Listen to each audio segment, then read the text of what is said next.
is your first time filing taxes, or you recently had a life-changing event such as getting married, getting divorced, or unfortunately losing your spouse, you might be wondering, what filing status do I need to use on my tax return?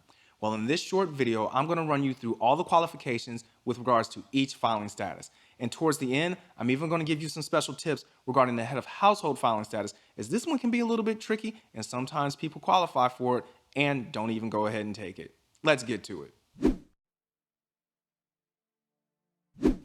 Welcome to Tax Chit Chat, the place where we talk all things tax all the time.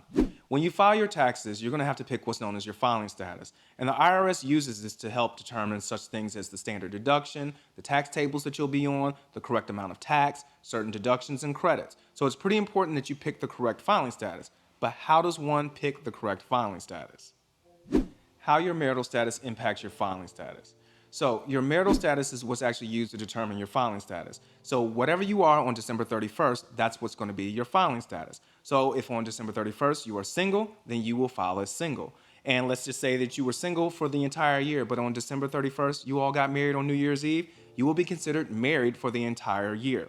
Now, let's say that you lost your spouse. So if you don't have your spouse on December 31st, then you're going to potentially either use married filing jointly or you're going to use qualifying widower. But we'll go over some of the specifics regarding that. So let's get into each status. Single. So this is probably the easiest filing status to understand. It is used by those who have either never been married or are divorced and legally separated and do not have children as of December 31st of any given year. Now, it can't be used by anyone who is married. They have a different set of filing statuses. And if you want to know about people claiming that they're single when they're actually married, then go ahead and watch this video right here. Married filing joint. Now, this filing status is used by anybody who is legally married on December 31st and wishes to file with their spouse. And I mean legally married to anyone in the entire planet. So your spouse does not necessarily have to be here. You could be married to somebody in another country. However, if they're going to go married filing joint with you, they must either have a social security number or what's known as an individual tax identification number, or ITIN. What will happen here is that you and your spouse will combine your income, your expenses, and your deductions, and you will either receive a joint refund or you will owe together. Now, what if you don't want to file with your spouse? That means you're going to go married filing separately. Married filing separately is when you are legally married to somebody on December 31st, but you don't want to file taxes with your spouse. In this particular instance, what you will do is you will include their name and their social security number or their ITIN, but that's it. You are then only going to report your income, your expenses, and your deductions, and you will then individually get your own refund, or you will be solely responsible for the taxes that are owed. So, if you want to know some of the reasons why people choose to go married filing separately, then make sure you check out this video right here. And once again, this is married filing separately. This isn't married filing single or some other made-up nonsense. Head of household. The head of household filing status can be really confusing to people. Some people think it has to do with either being the man or the woman of the house, and it has absolutely nothing to do with that. The correct way to think of it is to think of somebody who has a dependent who is depending on them, and this person is the sole authority figure or the head of the household. So the easiest way that I usually tell people to think about this is think of a single parent who either has one or more children that rely solely on them. And that's the key to head of household. So if you're single, but you don't have a dependent, then you can't use head of household. But if you do have a dependent and you are single or unmarried or considered unmarried, then you can use this status. Now, one may be thinking, if I'm single and I have a dependent, why wouldn't I just file as single versus using head of household? And that's because the head of household filing status has more favorable tax rates. Let's say you're a single parent that earns $45,000 in 2021.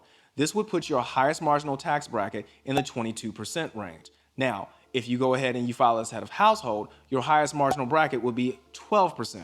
So see, head of household can have its advantages. Qualifying widow or widower. So this filing status can be used for the first 2 years after a spouse dies if all of these conditions are met. The spouse died in 2019 or 2020 and the spouse didn't remarry before the end of 2021. The taxpayer has a child whom they claim as a dependent. The child lived in the taxpayer's home for all of 2021 with the exception of temporary absences. The taxpayer paid more than 50% of the cost of keeping up the home. The taxpayer filed a joint return in the year that the spouse died, and if the spouse died in 2021, then the surviving spouse can't use qualifying widower until 2022. And similar to head of household, the reason why individuals may want to use qualifying widow or widower is because it basically treats you as being married filing joint. So therefore, you're going to have more favorable tax advantages than if you used head of household or single. Now let's talk about some special circumstances as it relates to head of household, when you may be able to use it if you're divorced or legally separated, or if you aren't divorced or legally separated, but you still can use it. Special head of household considerations. So if a person is divorced or legally separated, then they may be able to use the head of household filing status. But what if you aren't divorced or legally separated? Can you still use this status? Well, under certain circumstances. You must meet all of the following qualifications. You have to have a child that you'll claim as a dependent. Your home was where the child lived for more than half the year. You have to provide for their support. You can't file a joint return with your spouse, and you can't have lived with your spouse during the last 6 months of the year. And it is that last statement that is the most important. If you are married, but you haven't lived with your spouse for the last 6 months of the year, and you have a dependent, then you qualify to use the head of household filing status. So unfortunately, if your spouse is run off or they can't be found, then if you have a kid and they didn't live with you for the last 6 months, you can use head of household. So like I said in the video, if you want to learn more about some of the options for married folks, then make sure you check out these videos right here. And until next time, make sure that you keep earning, keep learning, and just like that, this chat is adjourned.